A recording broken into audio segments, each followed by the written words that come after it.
Despite Netanyahu's challenges, Likud remains Israel's strongest political party. If Netanyahu can show significant progress against the coronavirus pandemic, expand the Abraham Accords, and keep Iran at bay, he could again confound experts who have his political obituary already written.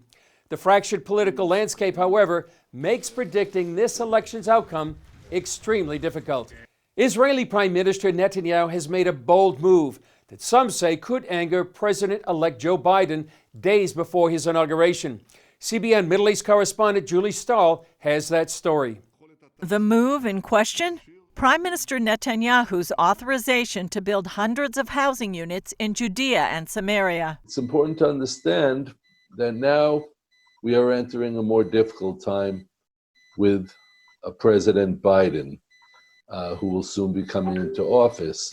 And so Netanyahu is trying to take advantage of the moment before Biden takes office to create a few facts on the ground. Netanyahu has his own political concerns as well, with Israel facing another election in March. One way of getting support from the right-wing voters is by announcing there's going to be new building in Judea and Samaria. It doesn't mean he's going to follow through on it after he's elected. 100 of the 800 approved housing units are in Tal Menashe, the home of the late Esther Horgan. She died in a terror attack while walking near her home last month. I think it's a suitable answer to the horrific murder that happened here 3 weeks ago, where our enemies here are trying to end life. We intend to add life. There'll be some sort of retribution. We will add more life here and add more families here, and our enemies will know that the murder will not help them and will not benefit them in any way. Reclaimed during the 1967 Six-Day War, Israel considers Judea and Samaria its biblical heartland, promised to the Jewish people by God. Palestinians and much of the world call it the West Bank, view it as occupied territory, and want to see it become part of a Palestinian state.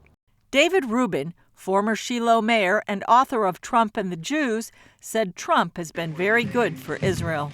President Trump has been the best president in the history of United States-Israel relations. Among his accomplishments are recognition of Jerusalem as Israel's capital and moving the U.S. Embassy to Jerusalem. That's a fait accompli. Biden's not going to go back on that. Then, of course, the recognition of the strategic Golan Heights in the north as Israel's sovereign territory. The recognition that the Jewish communities in Judea and Samaria are not illegal, which is a big change from what Obama, Bush, Clinton, what they all were saying before that. And in a dramatic shift of U.S. policy, Secretary of State Mike Pompeo recently became the first top U.S. diplomat to visit Jewish communities in Israel's biblical heartland. Palestinians were angered by many things Trump did, including his Jerusalem moves, defunding of the UN body responsible for Palestinian refugees, and the Abraham Accords between Israel and 4 Arab states. While Biden is considered to be a friend of Israel, he is also expected to be more sympathetic toward the Palestinians. Rubin says he hopes Biden won't pressure Israel to give away its biblical heritage. Being fair-handed means that you do what's right. And what's right is that the land of Israel was given by the God of Abraham, Isaac, and Jacob to the people of Israel. That's what's right. And that's what Joe Biden has to learn about. Meanwhile, the foreign ministers of Germany, France, and Jordan met in Egypt. They released a statement urging the resumption of credible negotiations between Israel and the Palestinians and reaffirmed their support for a two-state solution. So for Israel, the heat is on.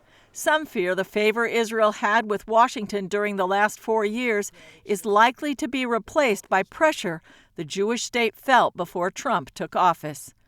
Julie Stahl, CBN News, Jerusalem. Alpha, Omega.